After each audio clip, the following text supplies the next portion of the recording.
ఈ ఆషాఢ మాసం నుండి 4 రాశుల వారి దశ తిరగబోతుంది. ఆ రాశులు ఏవంటే మిథున రాశి, కన్యా రాశి, వృశ్చిక రాశి, మకర రాశి. ఈ 4 రాశుల వారికి ఈ ఆషాఢ మాసం నుండి మీకు ఎలాంటి ప్రాబ్లమ్స్ ఉన్నా కూడా తొలగిపోయే అవకాశాలు ఎక్కువగా ఉన్నాయి. మీరు కొత్తగా ఏదైనా వ్యాపారాలు ప్రారంభించాలనుకున్నారనుకోండి, తప్పకుండా ఇక్కడ నుండి మీరు ప్రారంభించవచ్చు. మీకు వ్యాపారంలో అభివృద్ధి అనేది లభిస్తుంది. అదేవిధంగా చదువు విషయంలో చూసుకున్నట్లయితే ఉన్నత చదువులు చదివే అవకాశాలు ఉన్నాయి.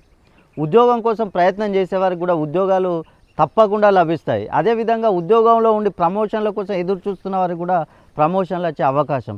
ఎన్నో సంవత్సరాల నుంచి వివాహాలు జరగకుండా ఇబ్బందులు పడుతున్న వారికి వివాహాలు జరిగే అవకాశం. సంతానాలు లేకుండా ఇబ్బందులు పడేవారికి సంతానాలు కలుగుతాయి. అదేవిధంగా విదేశీ ప్రయాణం చేయాలనుకునే వారికి కూడా చాలా ఈజీగా ఉండబోతుంది. మీరు కనుక ఈ 4 రాశులలో జన్మించి మీకేమైనా ప్రాబ్లమ్స్ ఉన్నట్లయితే ఒక్కసారి మీ పేరులో సంఖ్యాబలాన్ని పెంచుకోండి.